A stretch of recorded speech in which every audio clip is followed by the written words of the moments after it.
Aside from just adding questions to a Google form, you actually have a little floating toolbar there with a bunch of other things that you can add to your form as well to help sort of add content and just elevate the kind of things that you're putting on your form. So it's not just a bunch of boring questions. You can kind of snazzy it up a little bit. So let's take a look at what we got in there. On this form where I started putting out all the different types of questions you can possibly ask, we've got this floating toolbar over at the side here. Of course, the little circle with a plus in it is for adding new questions, but below that I have some other choices as well. So the first one is import questions. I can click on that guy. I can look at any of my previous forms that I've been using. This goes however back. This is, well, this is all this year, last year, and it would keep going. So I'm going to go with my fun quiz here for a second that I was playing around with. And maybe I'm a teacher who uses forms for collecting a lot of data, possibly. I've set up one form at the beginning of the year that has, say, a drop-down list of all my kids' names in it so that I can enter data about that kid. And I don't want to have to go find that class list over and over again. So if that was on this particular form, I could select it and hit this, and then just import that name question at the beginning of my form before I even get started. I'm going to click select and see what I've got to choose from here.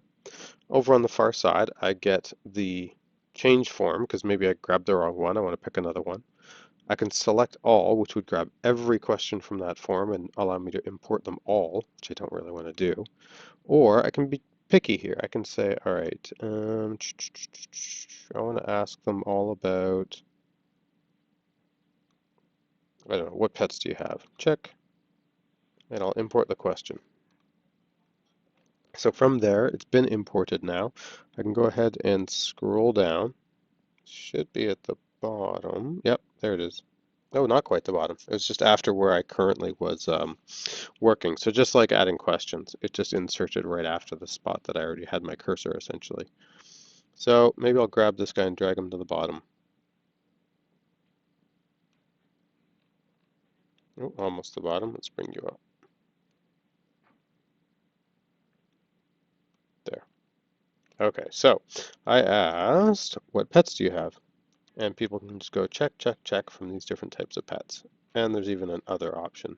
So they'll be able to type in whatever answers they want. There just isn't a pretty picture for the other choice. Other things I can do, I can import questions. I could hit that again and just pick another form if I wanted to and grab another question if that was important. I have this title and description section, which I actually added when I was talking about questions in the previous video. What title and description does is, where did it go? Oh, maybe I deleted it. No, that's fair. Okay, so if I'm going to add one in, say right here, put it right after, I can click on title and description, and it's going to slot in a little title and description box. So I could say, tell me about your pets. And then if I needed to, add a little description in there. It just means that that gets kind of a heading type style when I look at it on the real form. I can scroll down and I'll see, there it is, tell me about your pet. So it's just this one little section of text without an actual question connected to it. So that's what my title and description option is. Below that I have images. So images is a good one. If I had a particular picture, I'll go ahead and click that now, and I could search the web, or I could pull from my camera, or I could pull from my drive, whatever it is I want to do. I could go ahead and say the Mona Lisa. Maybe we're doing an art project. I'm going to click one, insert, not project, but art class. So I can drop that picture in there. It's not connected to any particular question again, of course, but it means that I could now add a bunch of questions about the Mona Lisa. Similarly, right here, I've got add video. So maybe I have some video about, oh, I don't know. What's a good video right now?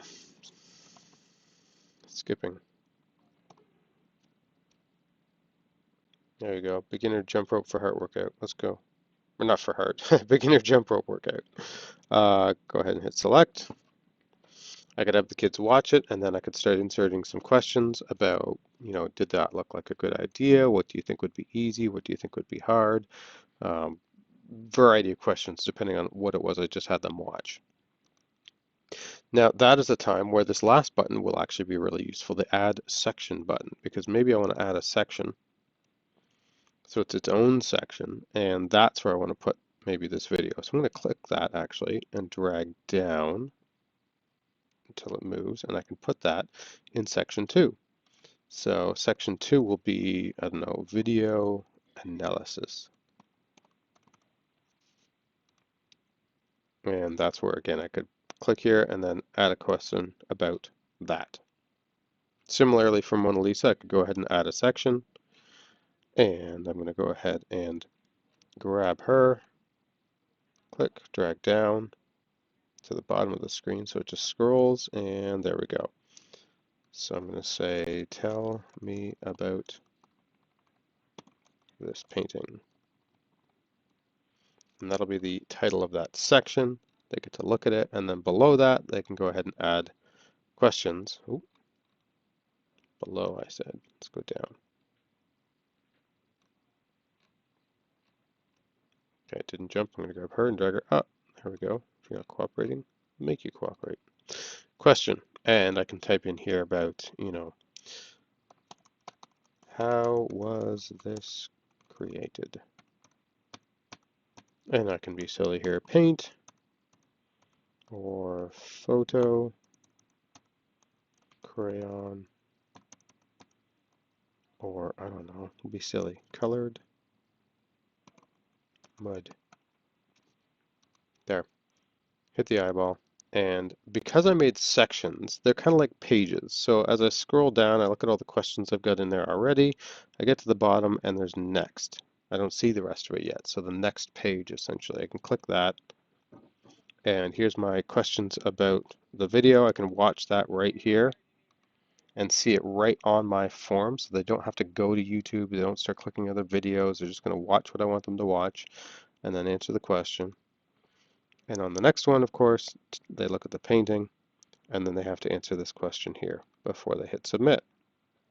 Now, one thing I can use sections for, now that I've got a couple in here, is back on one of my previous questions, I'll just find one of my, say, multiple choice questions I had up near the bottom top.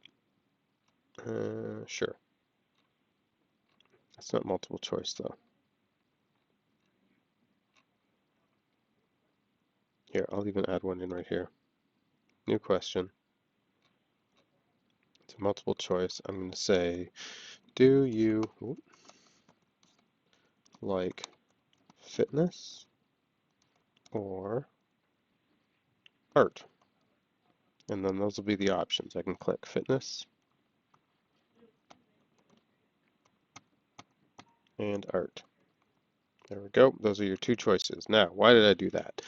Because with multiple choice questions, I can click the little three dots and I can say go to a section based on the answer. So that's where my questions and these sections actually start coming together nicely. Is I can say, okay, if they picked fitness, I'm going to send them to the video analysis. And if they picked art, I'm going to send them to the painting, which means the continue to next section part won't really take effect because based on whatever they say here, that's either going to take them to this section or to this section. Now, that means after the video one, I don't want to just go to the next section. So I want to click this and say submit form. I'm going to skip past the painting. So once I've answered that question, I'm done. If I'm the video person, and for the art, I don't really need to say anything after this because it is in fact the final section. If I had more after this, then I'd have to say, hey, go to submit form or go to that next section, something like that. But that's what this last button on the floating toolbar here allows you to do. It's going to let you jump to different pages within your actual form and direct people to those spots. So it's worth looking at all those little tools that you do have available along the side of your questions there whenever you're creating one of these forms, because those tools may really help enrich what you're doing on your form.